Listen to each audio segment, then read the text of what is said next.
So, welcome everyone, and it's great to see you all for the second of our two-part series with Professor Gary Rendsburg from Rutgers University, talking a little bit about how the Bible came to be in the form that we understand it and in the way that we read it. This week we're still in Genesis, I understand, but we're gonna move a little bit to I think Vayetze.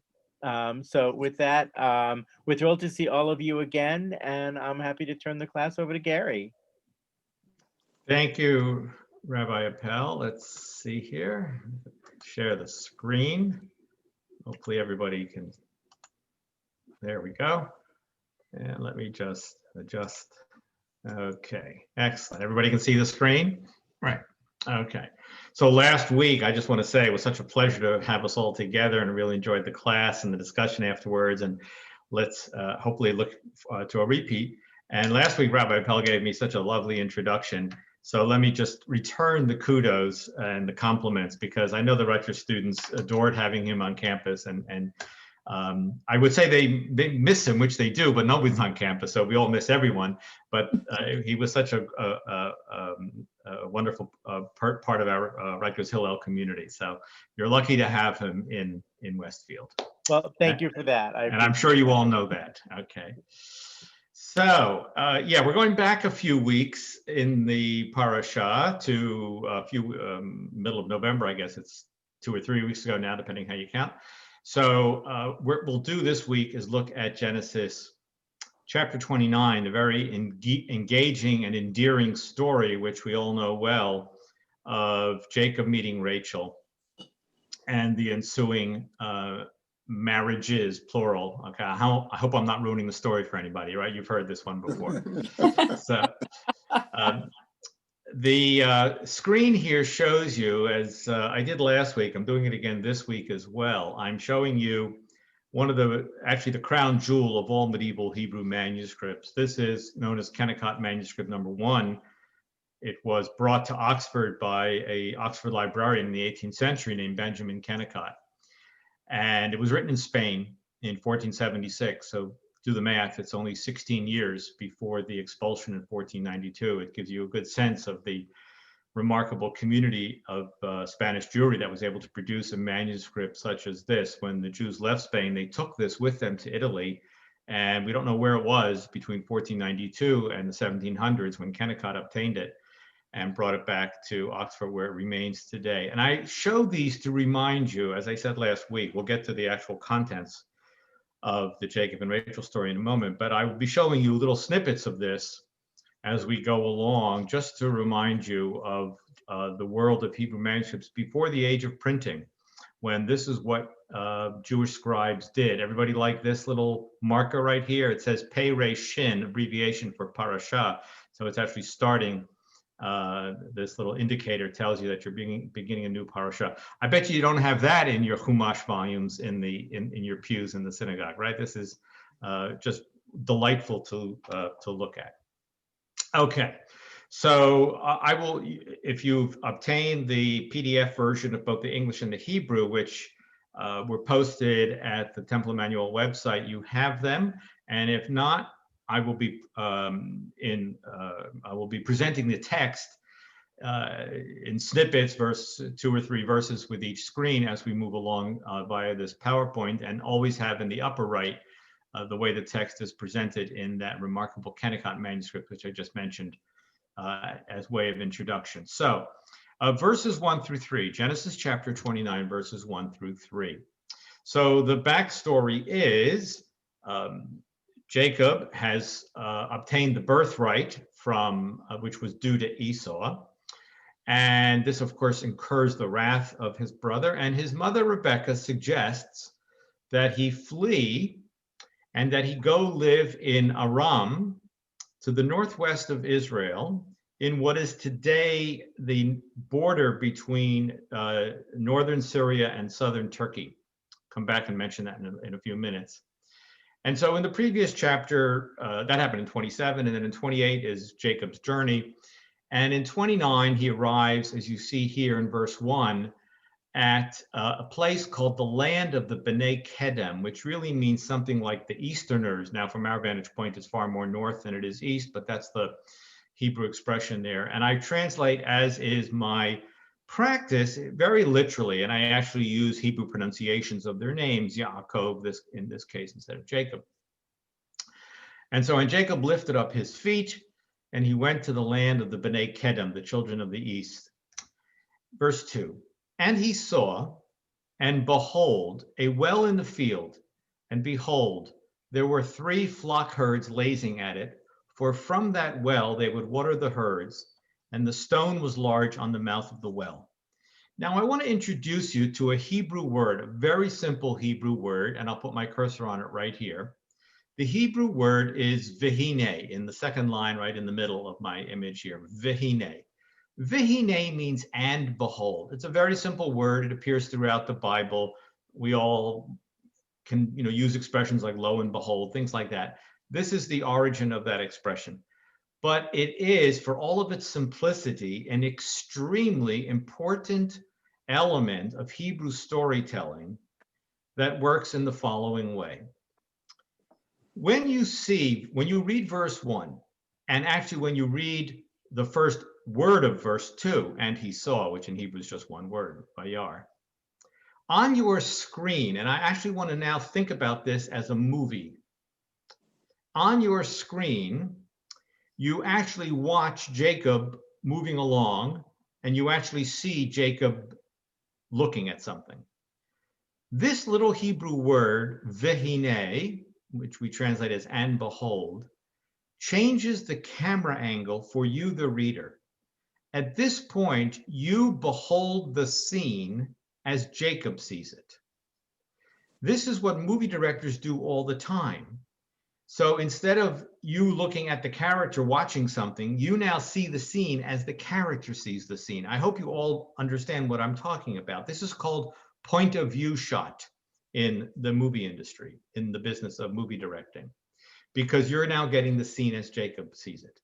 Now, why that's important here is not readily seen yet, no pun intended, but we will see why that's important. So what I want you to just focus on for the moment is that you are looking at Jacob's field of vision. Another no pun intended, because the word field is in this verse. So you're seeing what Jacob sees when you see vehine. In other words, from a well in the field, etc., to the end of that verse, you only see what Jacob sees. And what he sees, let me word it this way, you experience the scene as Jacob experiences it. And what he sees is the well, the flocks of sheep and goats, a big stone on top of the well. This is what Jacob experiences. You see what he sees. Verse 3. And all the herds would be gathered there, and they would roll the stone from upon the mouth of the well, and they would water the flock, and they would return the stone upon the mouth of the well to its place.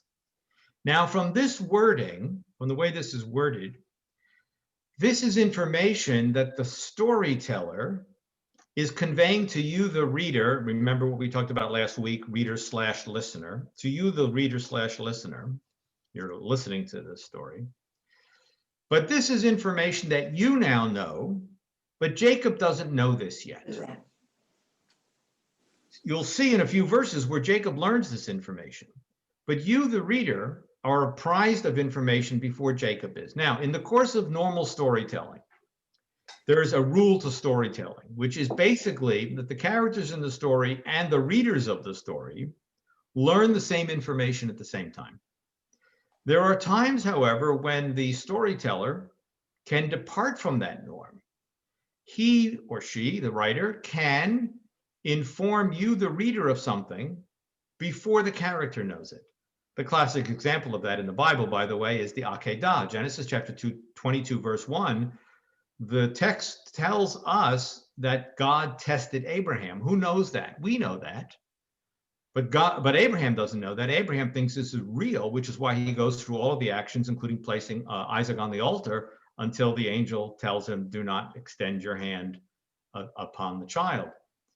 So for Abraham, that's real. For you and me, the readers, we know this is only a test.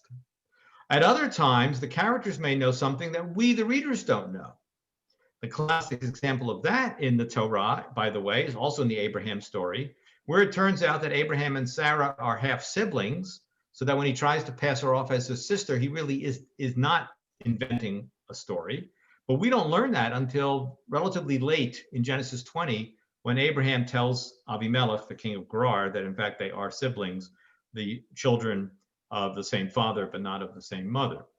So this is a storytelling device that the writers will use at certain times. The norm is we all know the same information. Verse 1, when Jacob went to the land of the Bnei Kedem, he goes and we learn it at the same time. Verse 2, we experience what Jacob sees, we all learn it at the same time. Verse 3 departs from that. We know this now, Jacob does not. So what I'm asking you to do, and what the story is asking you to do, is to just register these 2 points in your mind. Register the "and behold" word and that literary usage, and the verse 3 literary usage, which is information conveyed to the reader before the character knows it. Now, why that's here in verses 2 and 3, don't worry about it. We will see why it's important when we get to it later on. Verse 4, and Yaakov, or Jacob, said to them, that is the shepherds in the region, my brothers, from where are you? And they said, from Haran are we. That, by the way, is a city that still exists down to the present day in southern Turkey, south central Turkey, just a few kilometers north of the border with Syria. Still there, still called Haran. And he said to them, do you know Lavan, the son of Nahor? Laban. Do you know Lavan, the son of Nahor? And they said, we know. By the way, this is just a sidebar comment. In biblical Hebrew, there's no way to say yes. There is a word for no. So if you ask a yes/no question in biblical Hebrew, and the answer is no, you say lo, which means no, as it still does in modern Hebrew. But if the answer is yes, there's no way to say yes. You actually have to repeat the information. Aren't languages fascinating? You actually have to repeat the information. Do you know Lavan? And they said, we know. The Hebrew there is yadanu, right here, the very last word of verse 5. Okay, you'll see another example in just a moment. So just a little bit about the way Hebrew operates. The modern Hebrew word Cain for yes appears in the Bible, but it means thus and so, and it does not mean yes. This is how you have to respond, by repeating the information if it's a positive response to the question. Verse 6, and he said to them, is it well with him? And they said, well. Same thing, right? The answer is yes, it is well with him. The Hebrew word is shalom, ha-shalom lo, and they said shalom. So the answer is yes, but they had to repeat the word shalom. Hope everybody understands that little sidebar, fascinating journey into the workings of the Hebrew language. Every language works differently. And then the shepherds continue and say, and here is Rahel, his daughter, coming with the flock. Now, I have a footnote in the PDF version, which I don't include here, but let's pause to comment on this passage. Rahel, Rachel, in Hebrew means a female sheep, E-W-E, a female sheep. So there is, and by the way, all Hebrew names mean something. In fact, in almost every language of the world, the names mean something. Sometimes we've lost track of what names mean, like my name, Gary, and so on. But your rabbi's name, Victor, is a good English word, right? Everything means something.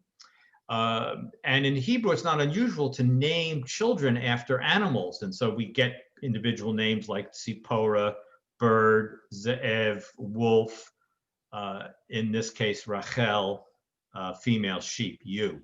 But what that allows is this pun.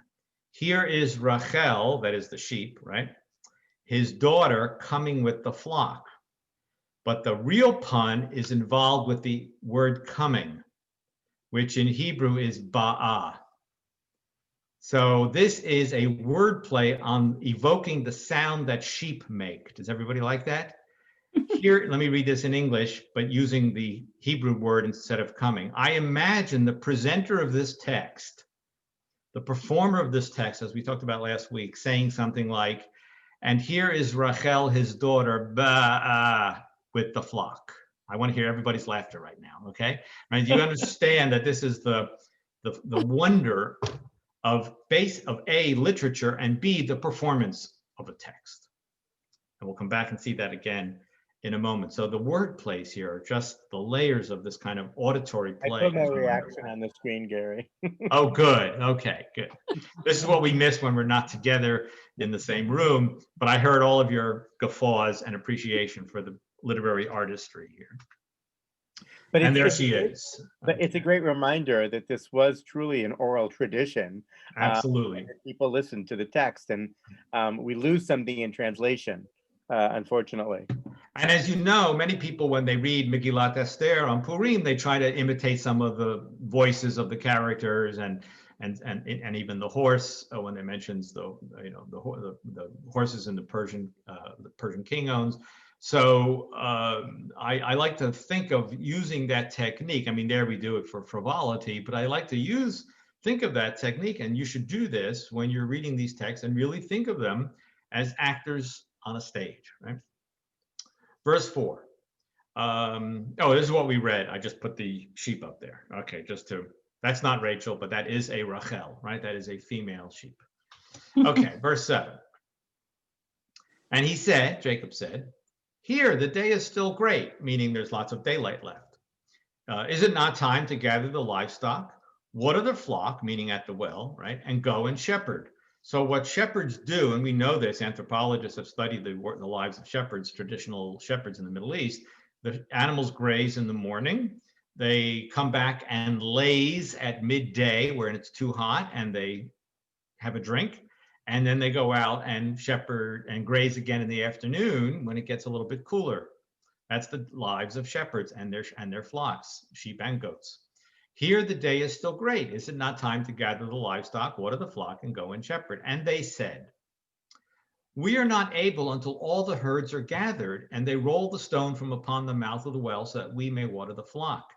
This is what you already know as the reader. This is what we learned earlier in verse 3, and now you see when Jacob learns it. Jacob now learns from the local shepherds the practice that they have in this community, which is the shepherds cooperate and they wait till all the animals have arrived at the well from their morning grazing. And then they remove the stone from the mouth of the well and they water the flock. Why don't they remove it earlier? It's a hot climate and you want to preserve the water. And if you remove the stone too early, a lot of the water will evaporate and dust falls in and dirt falls in, which is not a problem for the sheep and the goats, but humans will drink from this as well. And so you wait until everybody's gathered, all the flocks are there, then you remove the stone, everyone gets their water, humans and animals alike, and then you cover it up to prevent further evaporation and any dust and dirt getting into the water. That's the lives of shepherds. So he learns this that you and I already learned back in verse 3. He was still speaking with them, and Rachel came with the flock. There's that word play again. Here it is again.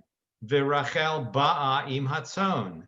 Now it's in the past tense. And Rachel, before it was in the present tense, Rachel came with the flock that was her father's, for she was a shepherdess. And it was when Yaakov saw Rahel, the daughter of Lavan, the brother of his mother, and the flock of Lavan, the brother of his mother. And Yaakov approached, and he rolled the stone from upon the mouth of the well, and he watered the flock of Lavan, the brother of his mother. Now, again, if we were all together in the same room and I said to you, okay, which words here constantly repeat and are almost superfluous to the point of why are we hearing this over and over again, you would all, as you hopefully did, and I hopefully emphasized it sufficiently for you when I was reading this, it's the expression, the brother of his mother. We hear this 3 times, right? And this is in the Hebrew text, and this is, of course, in my English translation. What is going on? Okay, the first time we understand that the author wants to emphasize that Laban is Jacob's uncle, the brother of his mother. Again, going back to chapter 27, when Rebekah said to Jacob, go flee and live with my brother, which he does, right? As we see here. But what's with the repetition? And the answer is as follows, and you always need to know the sociology and the anthropology and all sorts of other information that would have been known to the readers of old, but at a distance of 3,000 years we may not know. And the answer is that in these traditional societies, and we still see this in the world today, the protector of a young man is his maternal uncle. I'll repeat that. The protector of a young man is his maternal uncle, not his father, but his maternal uncle. And so that's why the text says 3 times, the brother of his mother. Okay. Now, why is that the case? In a society where it was possible to have more than one wife, you have co-wives, and then you have their half siblings in the next generation, and there can be strife. The father of all the pater familias, the father can't take sides in all this. And so it is the brother of the mother who defends and protects and looks over his nephew, even in this case, if they live at a considerable distance to one another. So that's the expression here. And this mother, this uncle nephew relationship is very important to our story and to the culture of the ancient world. And by the way, it appears in other ancient Near Eastern literary texts, but by the way, it also appears in good other medieval literature that we know, including in Beowulf, I won't go into the details, and in the King Arthur legends as well, where the maternal uncle is a crucial figure. So I just wanted to sensitize you to why the brother of his mother appears here 3 times. Okay, back to our story, right? You've seen the action. Jacob removes the stone and waters the flock of Lavan, the brother of his mother, which Rachel is tending. And then in verse 11, and Yaakov kissed Rahel, and he lifted up his voice and he cried. You want to see more wordplay? The words, whether you can, I don't know how much facility everyone has with Hebrew, but you can see that the 4 letters are the same in the 2 words that I've highlighted here for you in the text. I should have bolded them here. The verb he watered right here, and the verb he kissed right here are in Hebrew the same 4 letters. I have a footnote to this. He watered is vayashk, and he kissed is vayishak. And remember that so they sound alike and they look exactly alike, because remember that in ancient Israel, there were no vowels. All you had was the 22 letters of the Hebrew alphabet used, as we still do in our Torah scrolls today. And so you would see Vav, Yud, Shin, Kuf, and then again Vav, Yud, Shin, Kuf. The oral reading tradition would tell you to read the first one as he watered and the second one as he kissed. But you realize that, again, this is all part of the playfulness of our story, because when you realize, again, that Rahel means a ewe, a female sheep, right? You can understand that there's an interplay here between watering the flock and kissing Rachel, and make sure you read it carefully and correctly. Otherwise, you're going to have Laban kissing the flock and watering Rachel. More laughter, I hope. Okay. This is the wonder of these biblical stories. Now, let's look at this from the perspective of Rachel. She's just out there watering the flock, tending to the sheep. And this person whom she does not know waters the flock. Well, that's nice. And then he kisses her. She doesn't even know who he is yet. This stranger, whom she never has seen before in her life, kisses her. And only then in verse 12, and Jacob told Rachel that he was a brother of her father. Brother, of course, being a extended form. Actually, of course, it's male relative is what it means here, not brother.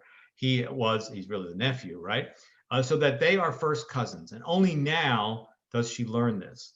This is the only place so 2 things here. One, the shock that this stranger is kissing her before she even knows who he is. And only then does he reveal to her who he is. I'm your cousin.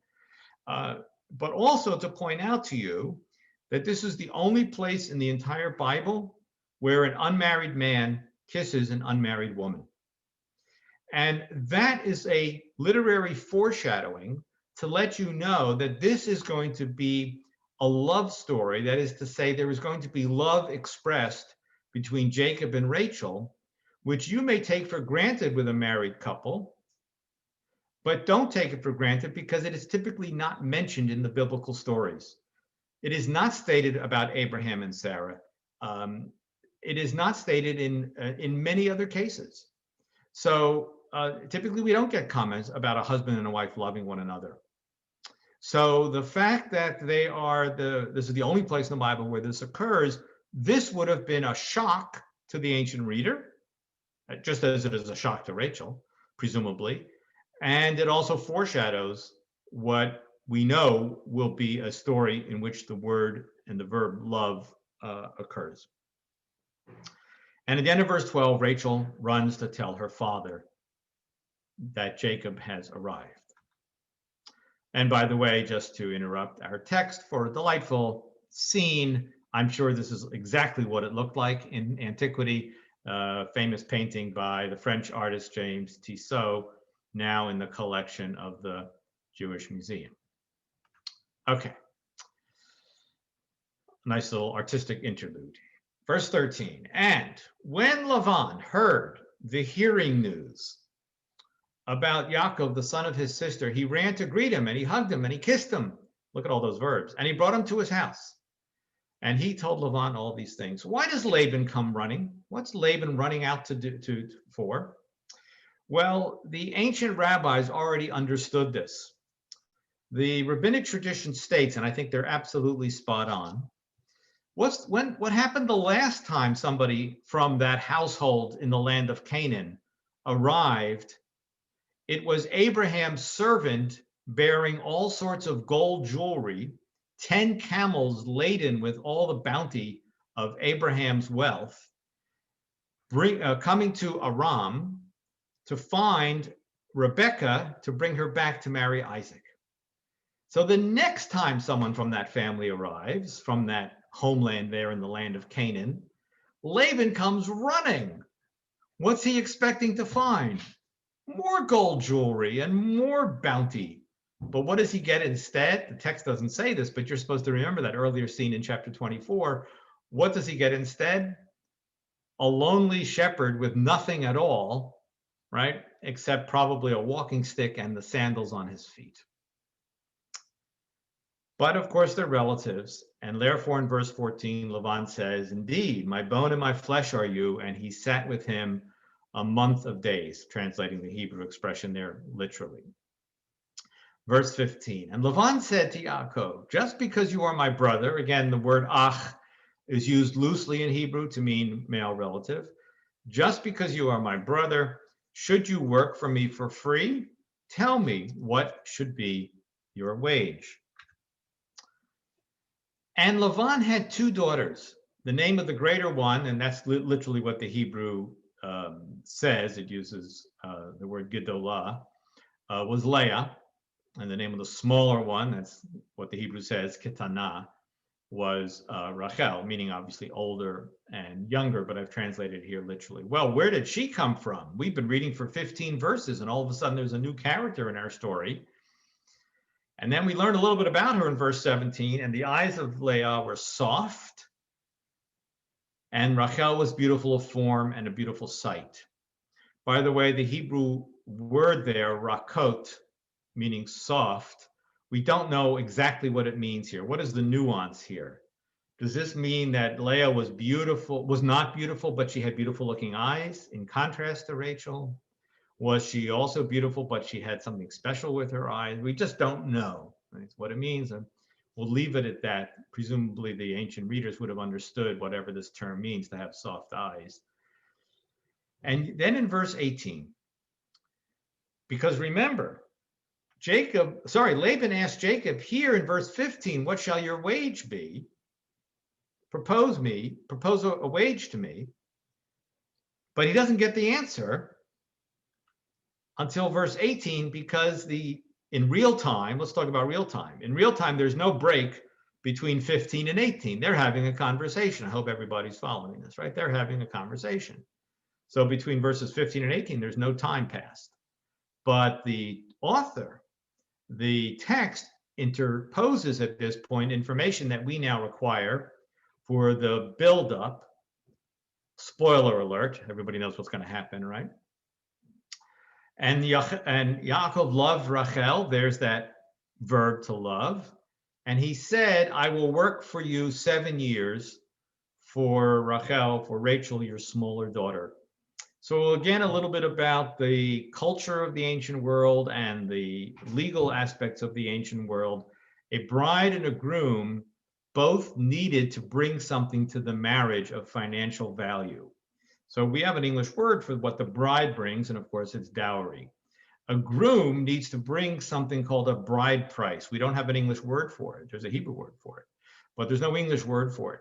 So normally you would have to deliver something of value to the bride's family. That's exactly what happened in Genesis 24 when Abraham's servant came bearing gifts.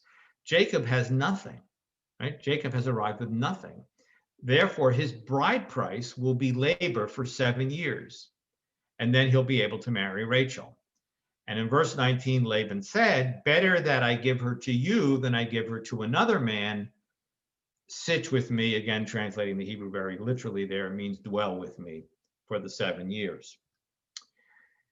And then in the verse 20, and I put only a single verse here on this screen for a reason. And Yaakov worked for Rachel 7 years, and they were in his eyes as a few days, such was his love for her. And there's that word love again now as a noun. So this is, first of all, the most romantic statement in the entire Bible, right? The 7 years passed because they were in his eyes as just a few days, such was his love for her. What a beautiful expression.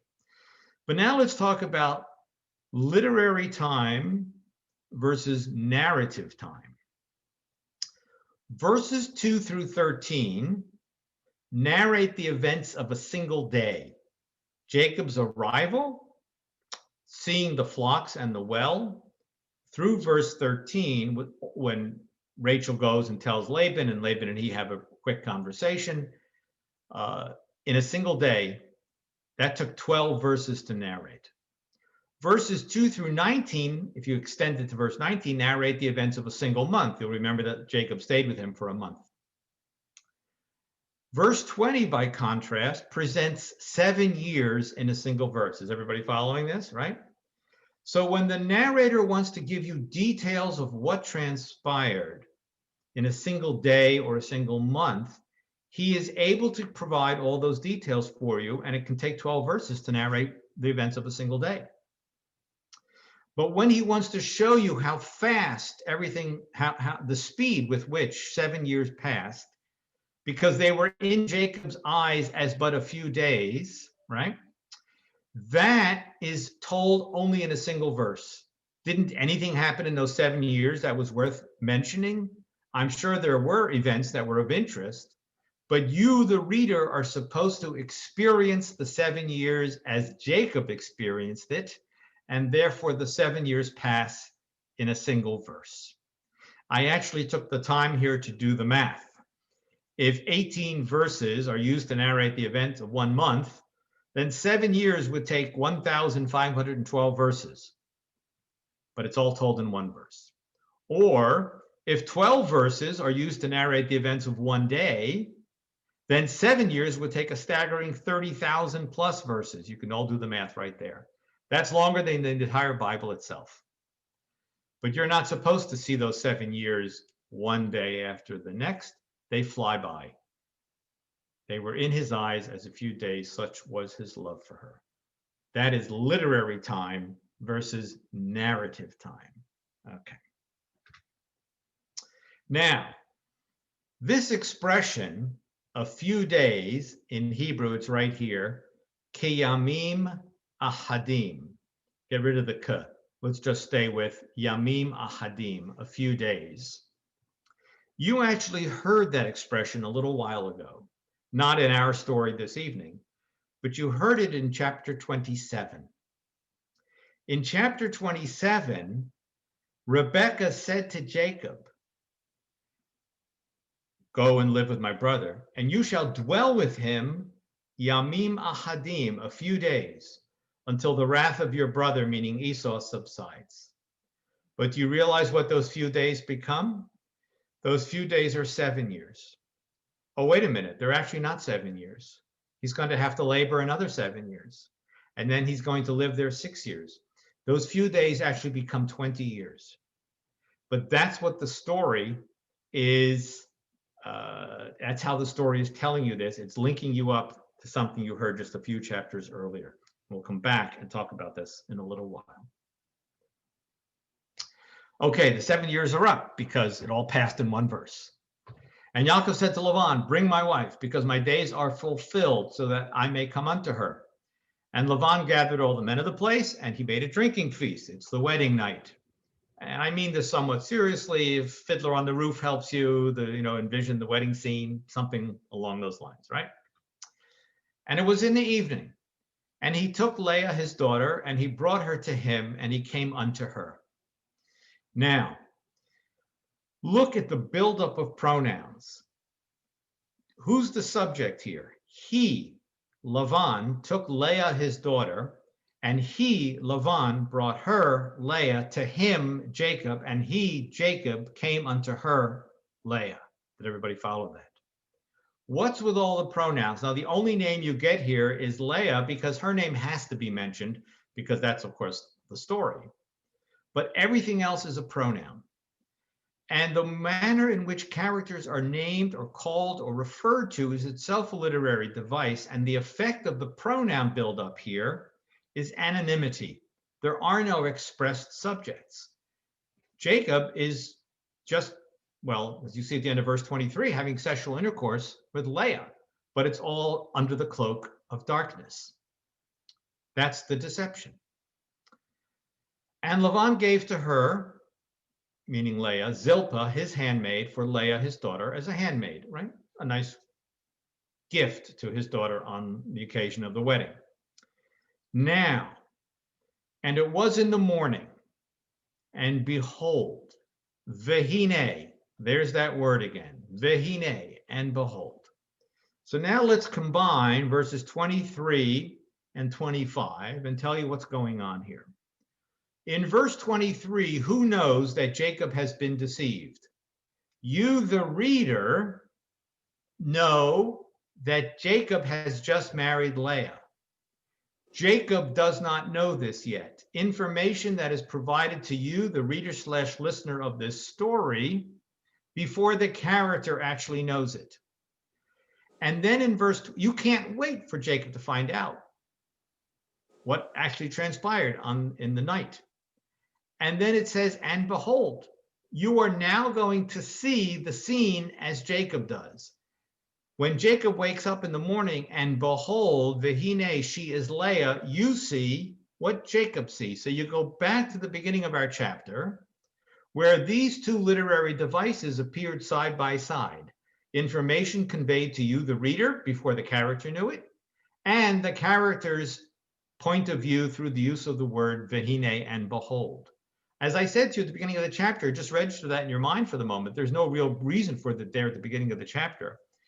But the text was sensitizing you to the collocation of those two literary usages so that when you get here at the crucial scene, you will understand why that was so important to introduce those devices to you at the beginning of the chapter.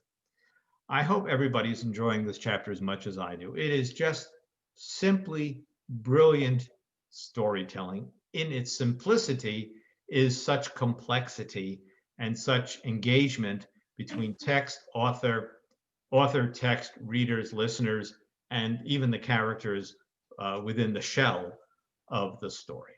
Now, and behold, point of view, you see what Jacob sees. She is Leah. And he said to Lavan, what is this that you have done to me?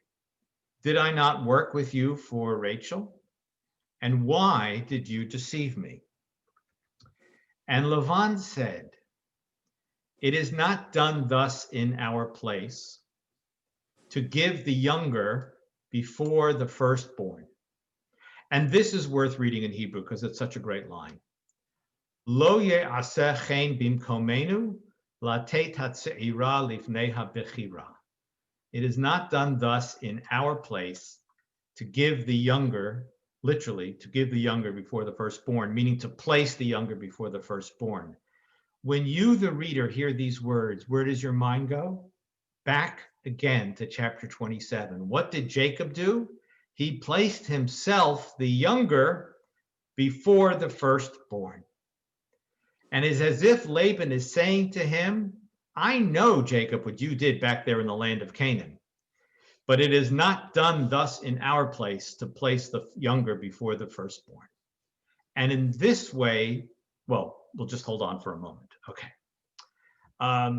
How did Laban know what had transpired back there in the land of Canaan? And now if we were all together in real time, I would say, look at the text and tell me where in the text you learn that Laban found out about this. And the answer is, and I want to make us all dizzy by going back a few images, but at the end of verse 13, and I intentionally read it relatively quickly to gloss over it, but it's a crucial comment there. At the end of verse 13, it says, with the subject meaning Jacob, and he told Lavan all these things. What did he tell Lavan? The text doesn't tell you what he told Lavan. Doesn't tell you what Jacob told Laban, but he can't just show up and say, hi, I'm your nephew, pleased to meet you. Obviously, he told him the whole story of what transpired and how Rebecca sent me, my mother, your sister, sent me to come live with you. And so Laban learned through Jacob what had transpired. And now he says it to him, it is not done thus in our place to give the younger before the firstborn. Now let's talk about crime and punishment. When somebody in the Bible sins, a couple of things can happen. One, God can zap that person immediately. You see that, in fact, you see that this week's parashah. In Genesis chapter 38, we're not even told what the firstborn of Judah, did wrong, but he did something wrong, and he is immediately killed by God. The next son, Onan, spills his seed on the ground instead of impregnating Tamar, and he also was killed for that sin. In that case, we're actually told what he did, right? So when necessary, God can punish immediately the characters for their sinfulness. But how much more playful is it when the human characters in the story carry out the punishment for the sinfulness of a character? We hold Jacob up to be one of the three patriarchs, but we can't get around the fact that he deceived his old blind father Isaac and tricked his brother Esau into obtaining first the birthright and then the blessing. And for those actions, Jacob needs to be punished. And you are supposed to see in these words the comeuppance playfully exacted upon Jacob, not by God doing this or that, right? But by Laban telling Jacob here, no further comment needed. Jacob doesn't object and say, what are you talking about, Uncle Laban? Dad, because you're now my father-in-law, what are you talking about? It is an acceptance without any expression back from Jacob. Laban continues, fulfill the week of this one. You can almost see him pointing to Leah. And also this one, now pointing to Rachel, will be given to you for the work that you will work with me another 7 years more. By the way, most people think that Jacob had to work another 7 years and then was married to Rachel, and then was able to marry Rachel. Laban's not that nasty. He had to fulfill the wedding week. Think of, still to this day, the tradition of Sheva Brachot. Wedding weeks in the Jewish tradition are a full long week. And then he was able to marry Rachel with a promissory note to work an additional 7 years. So that's Laban wasn't that nasty. So he still was able to marry Rachel, but he had to wait. Another week. By the way, I think we have to just take a moment to say the following. This is where you have to suspend disbelief, right? How is it possible that he had intercourse with Leah and not Rachel and didn't understand what was happening until the morning? Okay, so a couple things can be said. First of all, we had a drinking feast, as you see in verse 22. The Hebrew word there is mishteh, which in modern Hebrew just means a party. but it's based on the root to drink. And of course, it means simply a drinking feast, which is to say the wine was flowing. Okay, so that's number one. But you still have to suspend disbelief. But of course, I always like to introduce this point at the moment. The rabbis didn't know how to suspend disbelief. And so in the classical Jewish interpretation, they had to come up with a story. And the story was, many of you may have heard this, that Laban instructed Leah to sleep with Jacob in the bed and instructed Rachel to lie underneath the bed. And when Jacob spoke to her, Rachel would speak in return as if she was some sort of ventriloquist on top of everything else. So this is how the rabbis understand this story. But of course, the whole thing is an anachronism. Why? Because beds are an invention of the Romans that the rabbis were aware of. But back in this time period, they were just sleeping Bedouin style with all sorts of rugs and carpets and blankets on the ground. So there is no bed to have one girl underneath and so on. What a great story. What a rabbinic imagination. I just thought I would share that with you as we step out of our biblical story and go into the imaginative minds of rabbinic interpretation. Okay, back to our actual story, however. This is what I said. The reader's mind is returned to Genesis 27, where Jacob placed himself the younger before Esau the firstborn. Verse 28, and these are the last verses of our story. And Yaakov did thus, meaning did as Laban instructed. And he fulfilled the week of this one, meaning Leah. And he, Laban, gave him Rahel, his daughter, to him as a wife. And Lavan gave to Rahel his daughter Bilhah, his handmaid, for her as a handmaid. Just as he gave Zilpah to Leah as a wedding gift, he gives another handmaiden, Bilhah, to Rachel as a wedding gift. And now verse 30, and he came, meaning Jacob, also unto Rachel, and also, here's that word again, he loved Rachel more than Leah, and he worked with him another 7 years more. Again, as I said, the promissory note to work off the 7 years, and that's where of course, the story now continues with the births of all of the children, 12 sons, 1 daughter, Dinah, to the 2 primary wives, Rachel and Leah, and the 2 secondary wives, Bilhah and Zilpah, who are all part of the household. And as you know, Jacob has children with them as well. One last point, and then we'll open it up for questions. You now need to compare, you are invited to compare the first wedding scene narrated in verses 23 through 25 with the second wedding scene narrated in verses 28 and 30, the end of the story where we are ending. Again, if we were together and we had some more interactivity, I would ask you, what differences do you notice? And I'll give you a moment, and then I'll mention the following.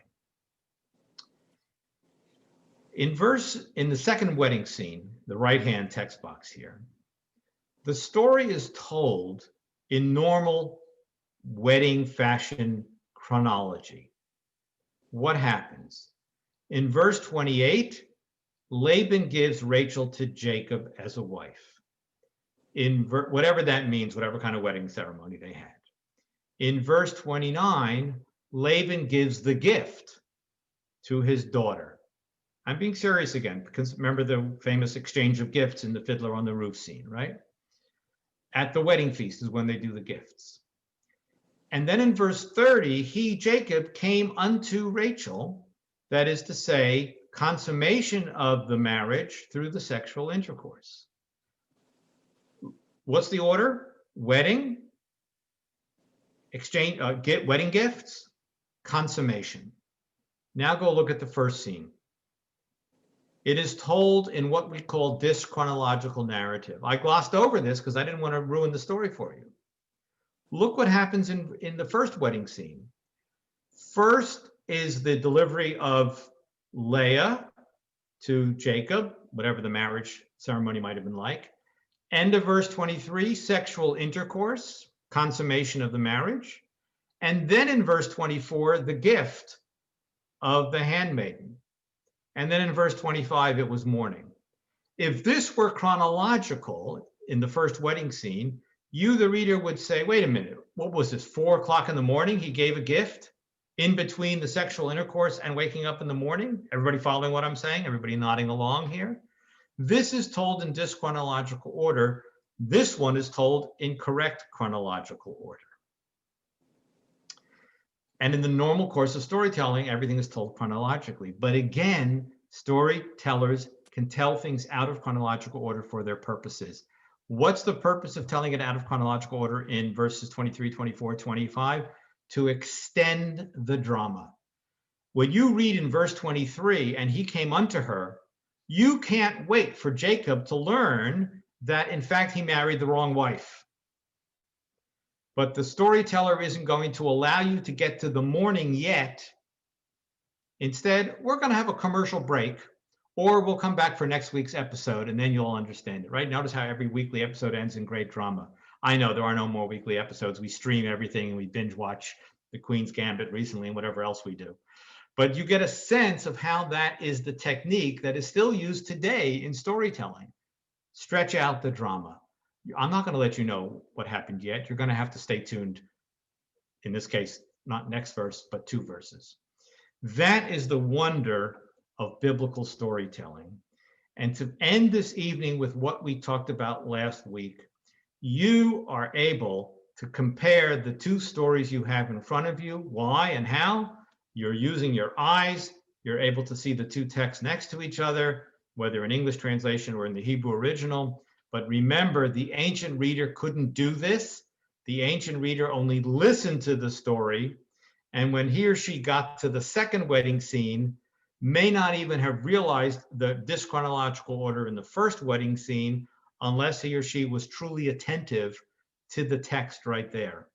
You have to constantly be an engaged reader, an engaged listener to truly appreciate how the Bible is written. Toda, thank you. Thank you, Gary. Thank you. Before we end, are there any questions that people have?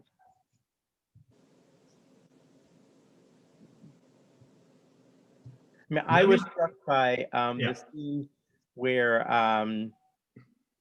you imagine the midrash of Rachel under the bed responding when he's with Leah. It harkens back to the scene where Jacob is pretending to be his brother.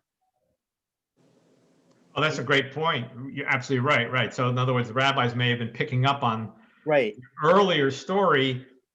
The voice was used to deceive. Right. The deception, the voice. I love that. Thanks. And I will incorporate that the next time I teach this. B'Shem Omro, in the name of the person who said it. Okay. Rabbi Victor Appel. Right. That's really lovely because the rabbis are so sensitive to the text. The rabbis knew these texts and you know, the way our children know or grandchildren know Harry Potter. I mean, it's just unbelievable, right? Yeah. So Gary, I just want to confirm that I'm understanding one particular thing, and that's the use of the word behold, v'hinei.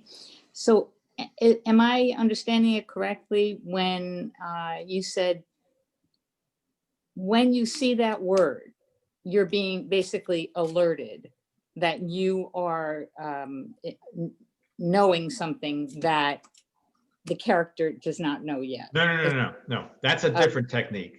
V'hinei is the point of view shot. You see what Jacob sees. The next time you watch a television program or the next time you watch a movie, pay attention to the director's cuts. They do this all the time. You now experience the scene as the character experiences it. Okay. Like you might have, just came to mind. You might have Hugh Grant and Julia Roberts together in the same scene, right? Or you may see the one looking at the other because now you're experiencing the way one of the 2 characters sees the other one, or whatever else is being shown. Does that help? It does. I'm not sure that I can always pick out when I'm supposed to be knowledgeable about something that the character has not. Like later in the text, it became obvious, but when it first happened, I wasn't so sure that the character didn't know it also. So this is the experience of reading. It's the and every literary tradition has its own devices and own conventions and so on. This is only the experience of reading. And Okay. it's the experience of doing anything. It's the experience of interpreting dance. It's the experience of interpreting music, right? Some of us are better at it than others. You know, we can hear a little nuance when the same measure was played with a slightly different instrumentation. Everybody following what I'm saying, right? I may not pick up on that because I don't do music in the same way that others do, but I do literature, so I can pick up on these things. Okay. Harry, Yeah. I was struck by the very beginning when it says that Yaakov lifted up his feet, which is sort of a very unusual way to say he started to walk on his way. Right. Is there an explanation for that, or is it just the way it's translated? Well, that's the Hebrew literally. He lifted up his feet, so I translated it literally. And the question, of course, is why doesn't it just say, and he went, and he traveled, which are used elsewhere in the Bible? I don't have a good answer for this one right now. I know it appears elsewhere. And I think what we need to do is go back and look at all the other examples. Thanks, Mark. You'll put me on that little research thread this evening or tomorrow, which is to figure out why does it use that expression at that point? I don't have a good, quick, ready answer for you, but that's why we teach, and that's why we learn together to sort of pick up on these things. Yeah, I mean, I've noticed the expression, of course, and I'm sure I've crossed my mind, and I just have never gone and. That's what you have to do is look elsewhere and see why it's used. Maybe it has to do with the terrain. Either it was very rocky, so he had to lift his feet to get over the rocks, or it was very sandy and hot, and the sand was very hot. So he had to lift his feet. So Rena was breaking up there. I don't know if everybody else would, but she mentioned the dream. So the previous chapter is Jacob's dream, and maybe it is related to what has just transpired in the previous chapter. Yeah, good question, and we need to track that one down. Or, Gary, I would suggest that maybe it's a precursor to when he wrestles with the angel, as we're reading in this week, and from then on, walking may become difficult for him. Okay? Right. All possible. Right. The wonder. And by the way, we don't need to look for a single answer, right? There can be various reasons and various answers, and I am one who believes in multiple layers, not necessarily a single reason for a particular thing. I'm going to, Victor, do you want to be I see various hands up. I'll let you call on the people. I see Bert and Eugene and Bert. Go ahead. Okay. No, I can say I have few questions, but I'll go to the most important, what I see. When you compare sequence in which facts were presented about Yaakov and Leah, and also Yaakov and Rahel, no, you pointed at a different order. My impression is that and basically in almost any book written by a good author, but especially here in what we read, it could be presented, in many cases presented in order of importance of the facts, even about almost the same event. And what I see when Yaakov got Leah, it was most important that he got different girl instead of the one that he was waiting for. After that, and in addition to that, we can say that she got present as a maid and whatever. And after that, only in the morning. That in the sequence of how it happened. With Rahel, it's different. The most important that she was assigned his legal wife. Whatever they consummate marriage or not, it will be next. But what is legally happened is important. No, and also a gift that made. And basically, this is what I think. No, after that, they of course consummate marriage. It is just something that had to happen anyway. Okay, and, so no, almost anyway. What do you think about this explanation? No, this is exactly what I was just saying. I like what you're saying. In other words, in the Leah story, the consummation is. By the way, I just want to point out, just to make it clear, they are both legal wives, right? Yeah, I understand. There's both legal wives. The they're not mutually exclusive interpretations, right? This is exactly what I was just saying. You don't have to have a single interpretation. There are multiple layers and levels of reading these texts with different interpretations. And that would be another, what Eugene has just expressed would be another good explanation, which is within the bounds of how we read a text, right? It's not only the chronology for the reasons I mentioned and the extended drama, but also where the importance and where a focus is the word, where the focus should be. So it's focusing your attention on X instead of Y at that moment. Right? Thank you. Yeah. Thank you. Bert? Any other, Paul, do you have a question? Is the use of hine similar to in the Akeda with the goat or the king Ram. rather? And maybe, I don't remember at the burning bush, I don't remember there was a hine there as well. Yes, certainly that is true. At the Akedah, it says Vihine, a ram caught in the with its horns in the thicket, right? So yes, that is a good example. You see what Abraham sees. Perfect example of the use of Vihine. And I believe, yes, in the burning bush scene as well, Moses saw Vihine, right? And now you see what Moses saw, the bush that was burning but not consumed. And there is This another appears through, there are, if not hundreds, at least scores of these throughout the Bible. And by the way, you have to distinguish in the voice of the narrator. Sometimes it's in the voice of a character, as when earlier in the story, the shepherds of the town said, and behold, here's Rachel coming with the flock. That's just in their voice. I'm talking about when it's in the narrator's voice. There's a distinction between when it's in direct quotation by a character versus the narrator's voice. I'm talking about the latter here. Yeah. Thank you. Paul, did you have your hand up? Yes. Yeah. If order of events is a literary device, the order of events with Leah is a little bit curious because you have the consummation, then you have the gift, and then you have waking up in the morning. When the gift arrives, you would expect somebody to at least be awakened. Now, if you say that Yaakov was passed out, that explains it away. But if Leah got up and there was probably some kind of communication with her father, then Yaakov would have known. Okay, so let me make the point. Maybe I didn't make the point clear enough. Verse 24 must have transpired within verse 23. It's not that the events of both marriages are the same. Wedding ceremony, wedding gift, consummation. It's just that the first one is told out of chronological order. The gift are you saying that it didn't actually happen out of chronological order? It's just correct. The text, it's only told out of chronological order to extend the drama. I want to know what Jacob's reaction is going to be when he discovers that it's Leah, since we already know that, but Jacob doesn't know that. So it's not in other words, there's reality. Let me word it to you this way. Got it. Literature is not reality. What is it? It is a reflection of reality, or even a refraction of reality, right? And this is what artists do, right? Of course, Cubism probably being the most famous example when it comes to art, right?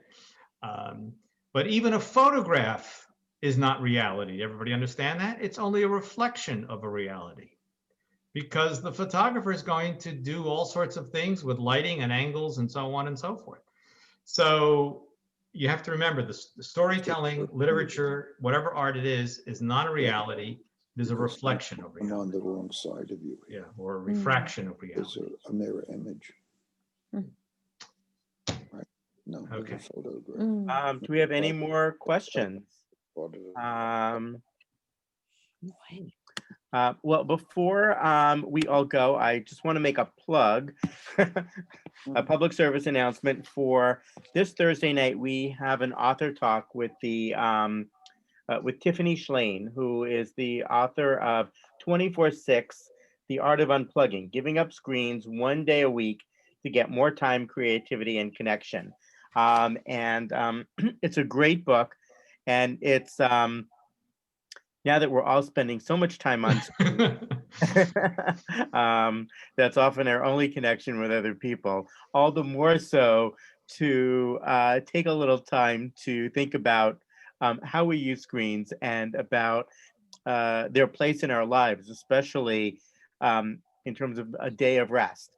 And what I love about this book by Tiffany Shlain is that her family uses this as one of their primary ways of observing Shabbat, not going to temple on Shabbat morning or giving up other things, but they give up technology. And I think it's very interesting for us to have an opportunity to think about Shabbat, what constitutes a Shabbat observance for us that is unique to our lives and not necessarily based on Orthodox tradition.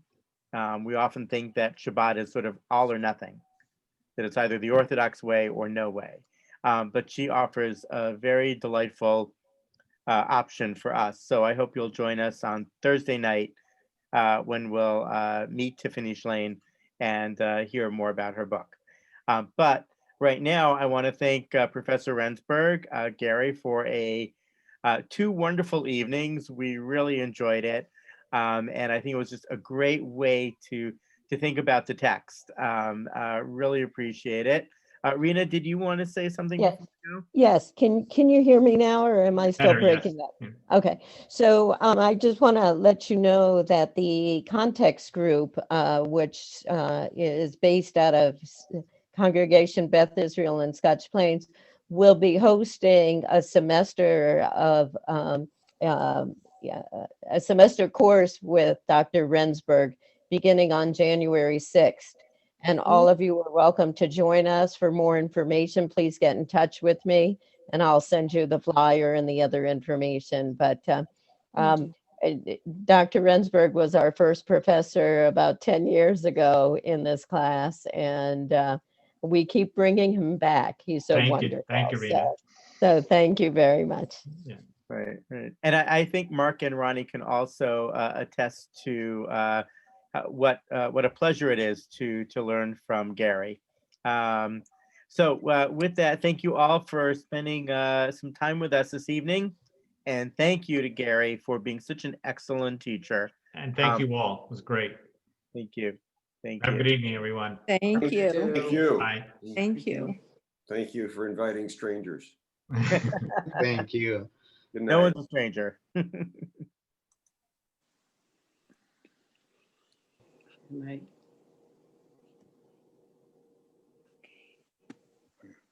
I'll have to.